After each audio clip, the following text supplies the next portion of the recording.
Hello students, आज अपन 10th science का chemistry वाले पोर्शन का सेकंड वीडियो स्टार्ट कर रहे हैं। फर्स्ट वाले पोर्शन में हमने केमिकल रिएक्शंस के बारे में जाना था। चैप्टर नंबर 1 मैंने आपको बताया था कि chemical reactions and chemical equations हैं। केमिकल रिएक्शंस की थोड़ी बहुत जानकारी हमने ले ली थी। अभी केमिकल रिएक्शन का क्लासिफिकेशन बाकी है, लेकिन उससे पहले अपन थोड़ी सी जानकारी केमिकल इक्वेशंस की ले लेते हैं, क्योंकि केमिकल रिएक्शंस को समझने के लिए कहीं ना कहीं केमिकल इक्वेशंस की हमें नीड रहेगी, राइट। तो इस वाले लेक्चर में अपन केमिकल इक्वेशंस को समझना स्टार्ट करते हैं। सबसे पहले बात करते हैं कि केमिकल इक्वेशन होती क्या है। तो जो भी केमिकल रिएक्शन है, मैंने आपको लास्ट वाले लेक्चर में लास्ट वीडियो में बताया था कि जो केमिकल रिएक्शन है वो है सब्सटेंस, जो रिएक्टेंट है उस रिएक्टेंट वाले सब्सटेंस का प्रोडक्ट वाले सब्सटेंस में कन्वर्ट होना ही एक केमिकल रिएक्शन होती है। इस केमिकल रिएक्शन को फ्रेम करना ताकि दूसरे लोग समझ पाए केमिकल इक्वेशन कहलाता है ना। तो एक ऐसे परफॉर्मा में फिट करना जिसको देखकर आदमी को पता चल जाए कि हो क्या रहा है। हर आदमी प्रैक्टिकल करके नहीं देख सकता। उस प्रैक्टिकल को थ्योरेटिकली लिखने के लिए जिस चीज की हमें नीड है वो है केमिकल इक्वेशन, राइट। तो केमिकल इक्वेशन क्या है? It is a way to describe the chemical reaction, right. तो केमिकल रिएक्शन को डिस्क्राइब करने का जो वे है वो केमिकल इक्वेशन है। केमिकल इक्वेशन दो तरह से हो सकती है। एक हो सकती है वर्ड वाली इक्वेशन और एक होती है सिंबल इक्वेशन। वर्ड वाली इक्वेशन में से काफी कम यूज की जाती है, मेनली सिंबल इक्वेशन ही यूज की जाती है। लेकिन बात चली है तो वर्ड इक्वेशन के बारे में भी थोड़ा सा जान लेते हैं। वर्ड इक्वेशन में हम लैंग्वेज में लिखते हैं। फॉर एग्जांपल, जैसे मान लेते हैं कि जिंक मेटल है, उस पे एसिड हमने डाला H2SO4। आगे जो लेक्चर सीरीज चलेगी तब आपको पता चलेगा कि जो मेटल है जब उस पर एसिड डाला जाता है तो हाइड्रोजन गैस रिलीज होती है पॉप साउंड के साथ, ठीक है। तो मान लेते हैं ये एक रिएक्शन है कि जिंक और H2SO4 ने रिएक्शन किया, जिंक सल्फेट बना और H2 बना। इसको आप केमिकल इक्वेशन में दो टाइप से लिख सकते हैं। पहला ये है जो वर्ड इक्वेशन है, zinc reacts with sulphuric acid and produces zinc sulphate along with H2 gas. Zinc और H2SO4 रिएक्ट करता है, ZnSO4 बनाता है, that is zinc sulphate, and उसके साथ साथ H2 गैस भी प्रोड्यूस होती है। लेकिन ये एक लॉन्ग मेथड हो गया, इसको यूज कम करते हैं। मेनली जो मेथड यूज होता है दैट इज सिंबल इक्वेशन। इसमें पूरा नाम लिखने की जगह उसके सिंबल का यूज किया जाता है। जैसे जिंक के लिए ZnC लिखने की जगह Zn, जो उसका एलिमेंट का सिंबल है, उसको यूज करेंगे। पीरियोडिक टेबल में 118 एलिमेंट्स हैं। उन 118 एलिमेंट्स के आपको सिंबल्स पता होने चाहिए। मेनली 118 ना भी तो कुछ 80-90 एलिमेंट तो ऐसे हैं जो जनरली यूज आते हैं, तो उनके तो सिंबल्स आपको माइंड में रहने ही चाहिए। तो इसी रिएक्शन जो वर्ड इक्वेशन है उसको अगर अपन सिंबल में कन्वर्ट करें तो क्या है? Zinc reacts. तो जिंक है, रिएक्ट का मतलब ये दोनों मिल रहे हैं, ठीक है। तो विद, जब भी रिएक्शन की बात हो रही है दो चीजों को, तो प्लस वाला साइन यूज करेंगे। प्लस वाला साइन ये शो कर रहा है कि ये और ये रिएक्ट कर रहे हैं। फिर ये एक एरो है, एरो ये दिखा रहा है कि एरो के इधर वाली जो साइड है, लेफ्ट वाली साइड, वो सभी रिएक्टेंट है और एरो के जो राइट में है वो हमारे प्रोडक्ट्स हैं, ठीक है। तो जिंक एंड H2SO4 गिव्स, तो ये गिव्स वाला हो गया क्या? एक तो जिंक सल्फेट और एक H2, ठीक है। तो ये सिंबल इक्वेशन हो गई। अब सिंबल इक्वेशन ये है तो सही, लेकिन इस सिंबल इक्वेशन से बहुत सारी तरह की इंफॉर्मेशन मिल सकती है अगर इसे पूरी तरीके से कंप्लीटली लिखा जाए। जैसे कहीं आपको ऐसे लिखी हुई मिल जाएगी सिंबल इक्वेशन, कहीं कहीं ऐसा लिखा होगा कि जिंक के नीचे S लिखा होगा। S यहाँ पे दिखाता है सॉलिड। अगर कोई लिक्विड एलिमेंट या लिक्विड इसका सब्सटेंस होता तो उसके नीचे L लिखते, और अगर गैसेस होता तो उसके नीचे G लिखते, और कोई वाटर की प्रेजेंस में होता तो उसको एक्वस यानी कि AQ लिखते, ठीक है। तो जैसे जिंक सॉलिड है, H2SO4 लिक्विड है, इन दोनों की रिएक्शन अगर करवाई जाती है तो जिंक सल्फेट बनता है जो कि सॉलिड फॉर्म में है, और H2 गैस फॉर्म में है, और H2 के साथ ये वाला साइन भी लगाया जाता है। ये वाला साइन ये दिखा रहा है कि गैस और गैस हमेशा पता है हमें ऊपर उड़ेगी। कभी प्रेसिपिटेट हो, जैसे मैंने लास्ट वीडियो में आपको AgCl के बारे में बताया था, प्रेसिपिटेशन रिएक्शन, तो वो नीचे बैठता है। तो जब भी पीपीटी आता है प्रेसिपिटेट, तो उसमें ये रिवर्स एरो लगाते हैं। अप एरो नहीं लगाएंगे, डाउन एरो लगाएंगे। यहाँ H2SO4 लिक्विड हो गया, जिंक सल्फेट सॉलिड हो गया और Zn सॉलिड हो गया। ठीक है, तो सॉलिड के लिए S, लिक्विड के लिए L, गैस के लिए G यूज करते हैं। ये एरो दिखाता है कि ऊपर की तरफ जा रहा है। साथ में ये एरो क्या है, ये एरो दिखा रहा है कि इससे इधर रिएक्टेंट्स है और इसके इधर प्रोडक्ट्स है। कभी कभी इसी एरो के ऊपर रिएक्शन की कंडीशंस भी लिखी जाती है। जैसे कुछ रिएक्शंस हैं वो ऐसे हो सकती है कि भाई हाई टेम्परेचर और हाई प्रेशर पे होगी। फॉर एग्जांपल जैसे नाइट्रोजन और हाइड्रोजन मिलकर अमोनिया बनता है, हेबर अमोनिया प्रोसेस है ये, हेबर अमोनिया सिंथेसिस, जिसके बारे में आप हायर क्लासेस में स्टडी करते हैं। सपोज ये वाली रिएक्शन है, N2 और H2 मिलकर अमोनिया बन रहा है। ठीक है, तो इसमें जैसे ये गैस हो गया, ये भी गैस हो गया, ये भी गैस वाली फॉर्म में हो गया। तो इसमें ये मान लो बहुत ज्यादा हाई टेम्परेचर और हाई प्रेशर करेंगे तब जाकर ये बनेगा। तो यहाँ पर हम लिख सकते हैं हाई टेम्परेचर एंड प्रेशर, या फिर उसकी वैल्यू भी लिख सकते हैं। जैसे सपोज ये 400 डिग्री सेल्सियस पे होती है और ये अप्रोक्सीमेट 200 एटमॉस्फेरिक प्रेशर पे होती है। टेम्परेचर 400 डिग्री सेल्सियस और जो प्रेशर है वो 200 atm। इतना ज्यादा प्रेशराइज करें और इतना ज्यादा टेम्परेचर रखें तब जाकर नाइट्रोजन और हाइड्रोजन कंबाइंड होगी और अमोनिया बनाएगी।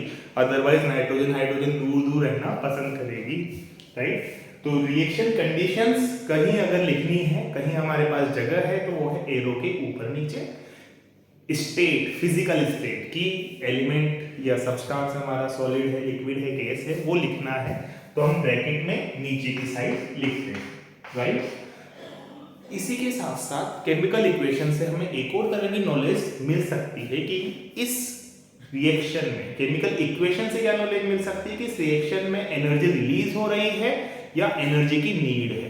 ठीक है, तो अगर एनर्जी रिलीज हो रही हो यानी कि एक्सोथर्मिक रिएक्शन हो, मैंने आपको बताया था पिछले वाले वीडियो में कि एक्सोथर्मिक और एंडोथर्मिक दो प्रकार की रिएक्शंस हो सकती है।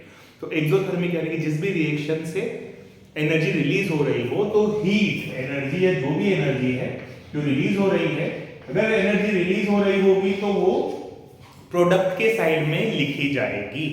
और अगर एनर्जी की रिक्वायरमेंट हो रिएक्शन को करवाने के लिए, तो फिर वो या तो रिएक्टेंट के साइड में लिख दो या फिर यहाँ प्लस की जगह माइनस लगा दो। ठीक है, दोनों ऑप्शन है। बाकी ज्यादा अच्छा ऑप्शन है मेरे हिसाब से कि जब एनर्जी हमें देनी है तो उसे यहाँ लिख दो कि N2 + H2 प्लस एनर्जी से बनेगा NH3। और जब एनर्जी रिलीज हो रही है तो हम कहेंगे N2 + H2 से NH3 बनेगा और साथ में कुछ एनर्जी रिलीज होगी। ठीक है, तो इस एक केमिकल इक्वेशन से हमें क्या क्या पता चल गया कि कौन कौन से एलिमेंट्स यूज हो रहे हैं, पहली चीज। दूसरी चीज कि कौन किस फिजिकल स्टेट में है। तीसरा, रिएक्शन की कंडीशंस क्या है। और चौथा, रिएक्शन से एनर्जी रिलीज हो रही है या रिएक्शन से एनर्जी एब्जॉर्ब हो रही है रिएक्शन में। ठीक है, तो इन सारी चीजों की जानकारी एक केमिकल इक्वेशन हमें दे देती है। अब जो केमिकल इक्वेशन है उसको भी आप दो टाइप में कैटेगराइज कर सकते हो। एक होती है बैलेंस्ड केमिकल इक्वेशन और एक होती है अनबैलेंस्ड केमिकल इक्वेशन। नाम से ही क्लियर हो गया होगा आपको कि बैलेंस का मतलब इक्वल इक्वल होना, अनबैलेंस यानी अनइक्वालिटी। यानी कि जैसे मान लो मैंने एक एग्जांपल लिखा आपके सामने, N2 + H2 से अमोनिया। आपसे पूछा जाए कि क्या ये इक्वेशन बैलेंस्ड है या नहीं, तो आप देखेंगे कि बैलेंस इक्वेशन होने के लिए हर एक एलिमेंट का नंबर दोनों साइड इक्वल इक्वल होना चाहिए। तो इधर नाइट्रोजन काउंट करें तो 2 है और इधर नाइट्रोजन काउंट करें तो 1 ही है। तो नंबर ऑफ एलिमेंट्स की जो क्वांटिटी है वो अलग अलग हो रही है, तो बैलेंस नहीं होगी। बैलेंस तभी मानी जाएगी जब सारे एलिमेंट दोनों साइड पे इक्वल इक्वल क्वांटिटी में हो। तो 2 हाइड्रोजन इधर है, 2 नाइट्रोजन है, 2 हाइड्रोजन है, जबकि इधर 1 नाइट्रोजन और 3 हाइड्रोजन है, तो ये अनबैलेंस्ड है। लेकिन अगर इसी की जगह ऐसे लिखा जाता कि N2 + 3H2 से 2NH3, अब अगर इसे चेक किया जाए और पूछा जाए कि बैलेंस है या नहीं, तो सिंपल सी चीज है, आप करके देखें, लिख के देखें। जैसे एक तरफ लिख लिया आपने नाइट्रोजन, एक हाइड्रोजन। नाइट्रोजन आप लिख लें रिएक्टेंट की साइड और प्रोडक्ट की साइड। रिएक्टेंट की साइड टोटल नाइट्रोजन 2 है और रिएक्टेंट की साइड टोटल हाइड्रोजन कितने हैं? 2 हाइड्रोजन तो यहाँ है और इसको 3 से मल्टीप्लाई किया गया तो 3 2 6, राइट। जबकि इधर देखें तो नाइट्रोजन यहाँ कितने हैं? रिएक्टेंट में 2, प्रोडक्ट में कितने? देखो एक NH3 मॉलिक्यूल में एक नाइट्रोजन, तो 2 NH3 मॉलिक्यूल है तो 2 नाइट्रोजन हो गए 2। और इधर हाइड्रोजन कितने हैं? एक सिंगल मॉलिक्यूल में NH3 में 3 हाइड्रोजन मॉलिक्यूल हैं एक सिंगल के अंदर, तो 2 में कितने हो गए? 6। तो 6 हाइड्रोजन एटम आएंगे, तो नाइट्रोजन का भी बैलेंस हो रहा है, हाइड्रोजन का भी बैलेंस हो रहा है। तो ये वाली इक्वेशन केमिकली इक्वेशन जो है वो कैसी है? बैलेंस्ड केमिकल इक्वेशन है। तो सबसे पहली तरह की क्वेश्चन आपसे पूछी जा सकती है कि ये इक्वेशन बैलेंस है या नहीं, तो आप सिंपली चेक कर सकते हैं कि दोनों तरफ जो एलिमेंट्स है या एटम्स है उनकी जो क्वांटिटी है वो सेम है या नहीं है। दूसरा पार्ट ये पूछा जा सकता है कि इक्वेशन दे दिया आपको और उसमें एक आ जाएगा कि बैलेंस है या नहीं। अगर नहीं बैलेंस है तो इसको बैलेंस करके बताओ, ठीक है। तो अपना जो नेक्स्ट पोर्शन है वो है बैलेंसिंग द केमिकल इक्वेशन, यानी कि एक अनबैलेंस्ड केमिकल इक्वेशन है तो उसको आप बैलेंस कैसे करेंगे। तो उसको बैलेंस करने के तरीका जो है वो एक बार मैं आपको समझाता हूं। देखो सबसे पहले आप ये देखिए कि नाइट्रोजन कितना है इधर 2, हाइड्रोजन कितना है इधर 2 और इधर हाइड्रोजन कितना है 3। तो सबसे पहले आप ये कोशिश करें कि जो एटम सबसे ज्यादा क्वांटिटी में है उसको बैलेंस करें। तो सबसे ज्यादा क्वांटिटी में कौन सा है? नाइट्रोजन 2 है, हाइड्रोजन इधर 2 है, इधर 3 है, 3 है, तो मैक्सिमम क्वांटिटी में है हाइड्रोजन। तो हाइड्रोजन को बैलेंस करना है, इधर 3 है ना 3 और इधर है 2। तो क्या किया जाए कि ये जो 3 है वो 2 बन जाए। तो 3 को ऐसे कौन से नंबर से मल्टीप्लाई करें कि ये किस में कन्वर्ट हो जाए? 2 में, ठीक है। तो इसके लिए आपको ये पता चल जाएगा कि यार इसको जैसे नाइट्रोजन है तो इसको क्यों ना मैं 2/3 से मल्टीप्लाई कर दूं। 2/3 को अगर आप 3 से मल्टीप्लाई कर देते हैं तो 3 से 3 कट जाएगा और 2 बच जाएगा। तो जो 3 हाइड्रोजन थे, 3 हाइड्रोजन जो हमारे पास हो रहे थे वो किस में कन्वर्ट हो गए? 2 में कन्वर्ट हो गए, राइट। तो इस तरीके से बैलेंस किया जा सकता है। तो 2/3 हमने यहाँ पे जैसे ही लगा दिया तो हाइड्रोजन तो बैलेंस हो गया, जो मैक्सिमम नंबर का था ना वो बैलेंस सबसे पहले हमने कर लिया। इधर हाइड्रोजन 3 थे जो सबसे ज्यादा थे, तो अब देखो 2/3 × 3 2 हो गया, 3 से 3 कट गया, तो हाइड्रोजन तो बैलेंस हो गया। हाइड्रोजन के बाद क्या बचा मैक्सिमम नंबर पे? नाइट्रोजन। तो नाइट्रोजन को बैलेंस करें। इधर 2 नाइट्रोजन है, इधर 2/3 है, तो 2 को 2/3 बनाने के लिए क्या करें? 1/3 से मल्टीप्लाई कर दें। तो अब आप देखोगे कि हाइड्रोजन भी बैलेंस्ड है और नाइट्रोजन भी बैलेंस्ड है। 1/3 N2 प्लस H2 से 2/3 NH3, ये हमारा बैलेंस्ड केमिकल इक्वेशन होगा। लेकिन आप देखोगे कि यार ये तो अच्छा नहीं लग रहा दिखने में, 1/3 2/3 कौन लिखता है ऐसे? कोई नहीं लिखता है ना। तो आपको ये ध्यान रखना पड़ेगा। यहां से एक चीज आपको समझने में आएगी कि जो केमिकल इक्वेशन है वो मैथमेटिकल इक्वेशन जैसे रूल्स को फॉलो करती है। फॉर एग्जांपल अगर आप इनको कहीं ऐसे लिखे 2/3x = 4, तो आप क्रॉस मल्टीप्लाई करते हैं, 3 से पूरी इक्वेशन को मल्टीप्लाई कर देंगे तो इसी को अपन लिख सकते हैं 2x = 12। यस और नो? यस, है ना। मल्टीप्लाई किया जा सकता है केमिकल इक्वेशन में भी, जैसे मैथमेटिकल या अलजेब्रिकल इक्वेशन में किया जाता है। ऐसे ही सेम चीजों को ऐड किया जा सकता है, सब्ट्रैक्ट किया जा सकता है, कट किया जा सकता है, ठीक है। तो जो मैथमेटिकल या अलजेब्रिकल इक्वेशन में फॉर्मूले यूज किए जाते हैं उन सेम कॉन्सेप्ट्स को अपन कहाँ यूज कर सकते हैं? केमिकल इक्वेशन में। तो अगर आपको ये स्ट्रक्चर इसका अच्छा नहीं लग रहा तो इसमें 3 कॉमन लेके पूरी इक्वेशन से मल्टीप्लाई कर दो। तो अगर पूरी केमिकल इक्वेशन को 3 से मल्टीप्लाई कर दिया जाए तो 1/3 तो हट जाएगा, तो क्या बचेगा? N/N2 प्लस 3H2 से 3 कट जाएगा यहाँ भी, 2NH3। अब ये हमारा स्टैंडर्ड फॉर्म हो गया, ज्यादातर बुक्स में हमें देखने को मिलेगा, लेकिन अगर कभी आप ये लिख देते हैं तो ये भी रॉन्ग नहीं है। और इसकी जगह आप कहोगे सर हम 3 से क्यों मल्टीप्लाई करें, 6 से नहीं कर दें, तो कर दो यार, कोई प्रॉब्लम नहीं। या इसी को 2 से और मल्टीप्लाई कर दो, तो क्या ये बैलेंस्ड केमिकल इक्वेशन नहीं है? ये भी बैलेंस्ड केमिकल इक्वेशन है। ठीक है, तो बैलेंस्ड केमिकल इक्वेशन का मतलब केवल इतना सा है कि दोनों तरफ नंबर ऑफ एटम्स जो हैं वो सेम रहें। जैसे इधर 4 नाइट्रोजन है, इधर 4 नाइट्रोजन है, इधर 12 हाइड्रोजन है, इधर भी 12 हाइड्रोजन है। ये भी बैलेंस्ड केमिकल इक्वेशन है, ये भी बैलेंस्ड है और ये भी बैलेंस्ड है। पर जनरली स्टैंडर्ड फॉर्मेट ये देखने को हमें मिलेगा। एक और एग्जांपल लेते हैं अपन, जिसमें अपन को केमिकल इक्वेशन को बैलेंस करना हो। जैसे कि एक कार्बन है, कार्बन का कोई भी कंपाउंड है, जैसे कि मीथेन गैस है, जिसको मार्श गैस भी बोला जाता है, उसको बर्न किया जाता है। बर्न करने का मतलब होता है एयर की प्रेजेंस में हीट करना, राइट। तो हीट के लिए ट्रायंगल वाला साइन यूज करते हैं। एयर में ऑक्सीजन होती है, एयर की प्रेजेंस में हीट कर रहे हैं, तो कभी भी कोई भी ऑर्गेनिक हाइड्रोकार्बन हो जिसमें कार्बन और हाइड्रोजन दोनों हैं, तो जब भी उसको एयर की प्रेजेंस में बर्न किया जाता है तो दो ही चीजें बनती हैं। एक बनती है कार्बन डाइऑक्साइड गैस और एक बनता है H2O। ठीक है, तो इस वाली रिएक्शन को पूछा जाएगा आपसे कि ये बैलेंस है या नहीं, तो चेक करेंगे सबसे पहले कि बैलेंस है या नहीं। इधर 1 कार्बन है, इधर 1 कार्बन है, सही लग रहा है। फिर इधर 4 हाइड्रोजन है, 4, इधर 2 ही है, यानी बैलेंस नहीं है। अब ये तो बात खत्म हो गई कि है या नहीं। अब बात है कि अगर नहीं है तो इसे बैलेंस करके बताओ। तो बैलेंस करके देखते हैं। सबसे पहले ये देखो कि सबसे ज्यादा एटम किसके हैं, हाइड्रोजन के हैं। हाइड्रोजन के इधर कितने हैं, 4, इधर कितने हैं, 2। तो सबसे पहले सबसे ज्यादा वाले को ही बैलेंस कर देते हैं। तो बैलेंस कैसे करेंगे, उधर 2 से मल्टीप्लाई करते काम हो जाएगा। चलो करते हैं। CH4 प्लस O2 से CO2 प्लस 2H2, सबसे ज्यादा वाला बैलेंस हो गया। 2 लगाएंगे तो 2 2 जा 4 हो गया, खत्म।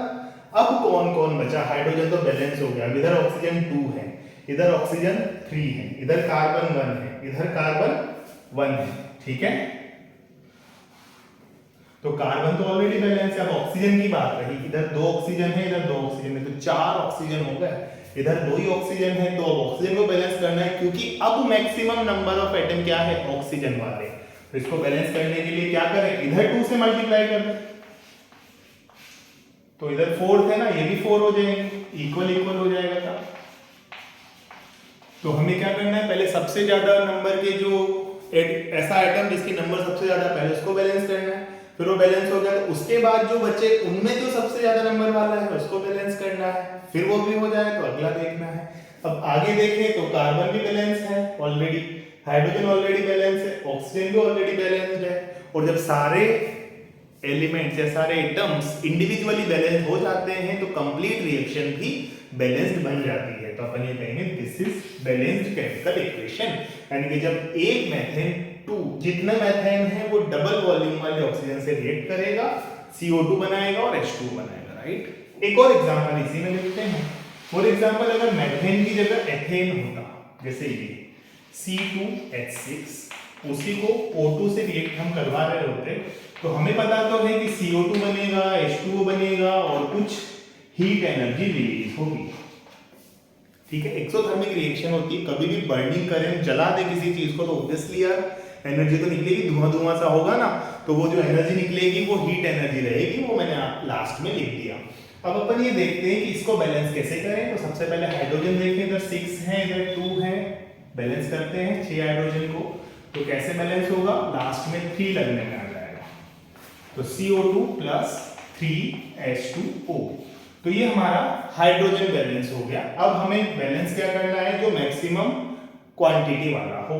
तो इधर 6 हाइड्रोजन बैलेंस हो गया। 2 कार्बन है, इधर 2 ऑक्सीजन है, इधर 5 ऑक्सीजन है, 3 और 2 5 ऑक्सीजन और इधर 2।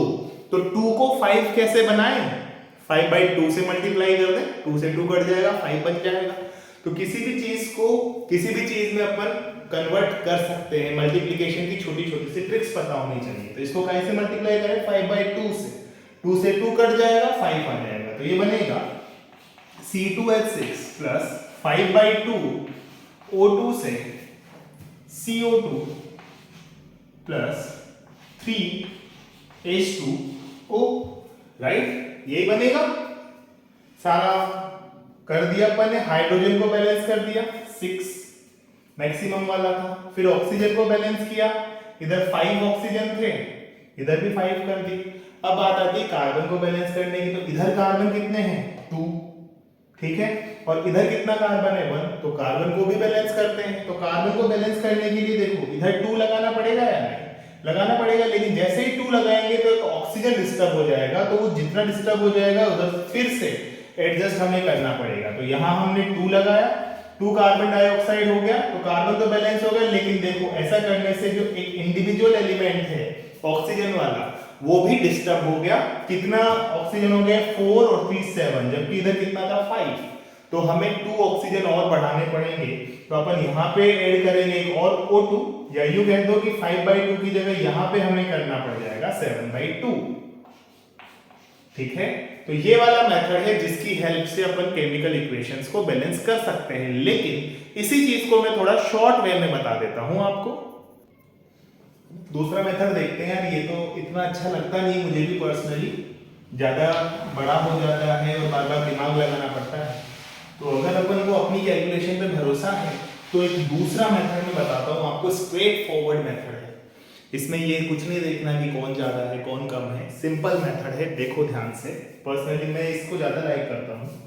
जैसे स्टार्टिंग से स्टार्ट करते हैं, कार्बन कितने हैं? 2, इधर कितने हैं? 1।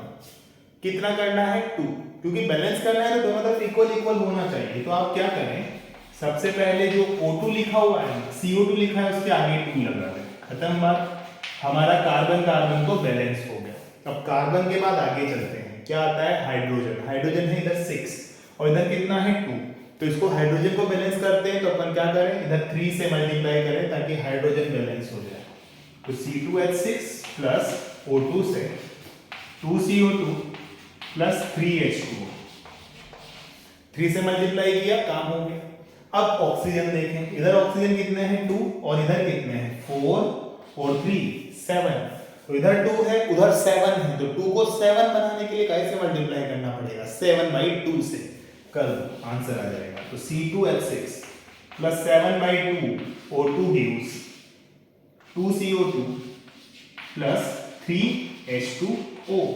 तो ये हमारी बैलेंस्ड केमिकल इक्वेशन हो गई। लेकिन अगर आपको इस वाले फॉर्म में लिखना इसे पसंद नहीं है, डिवाइडेड बाय 2 वाले में, तो आप इस पूरी इक्वेशन को 2 से मल्टीप्लाई कर दीजिए।